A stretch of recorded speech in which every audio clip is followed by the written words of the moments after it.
हमारे इतिहास में कोप भवन की परंपरा भी थी, जिसका सबसे प्रसिद्ध उदाहरण रामायण के समय का है।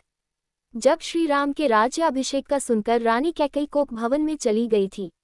ऐसा करके उन्होंने महाराज दशरथ से अपनी नाराजगी प्रकट की थी। इसके बाद ही श्री राम को 14 वर्ष के वनवास पर भेज दिया गया था। वैसे यहाँ हम रामायण के उस प्रसंग के बारे में नहीं बल्कि उस घटना के कारण चर्चा में आए कोप भवन के बारे में बताने वाले हैं। इसका निर्माण राजमहल के पास किया जाता था। इसके चारों ओर केवल अंधेरा होता था, वह कोई राजसी या विशिष्ट वस्तु नहीं रखी होती थी।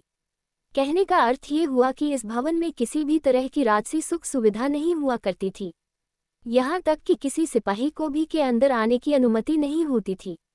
एक तरह से यह अंधेरे में घिरी हुई एक काल कोठरी होती थी, जिसे भवन का रूप दिया होता था। जब कोई रानी या राजपरिवार का सदस्य राजा से नाराज होता था तो वह उस कोप भवन में चला जाता था। ये कोप भवन मुख्यतया राजा की रानियों के लिए होता था। चूंकि राजमहल में सभी सुख सुविधाओं की वस्तु उपलब्ध होती थी, इसलिए रानियां कोप भवन जैसी वीरान जगह पर जाकर राजा के प्रति अपना क्रोध प्रकट करती थी। अब किसी रानी को में जाने की आवश्यकता क्यों पड़ती थी, व इससे राजा पर क्या प्रभाव पड़ता था, ये समझने के लिए तो आपको कोप भवन का अर्थ समझना होगा।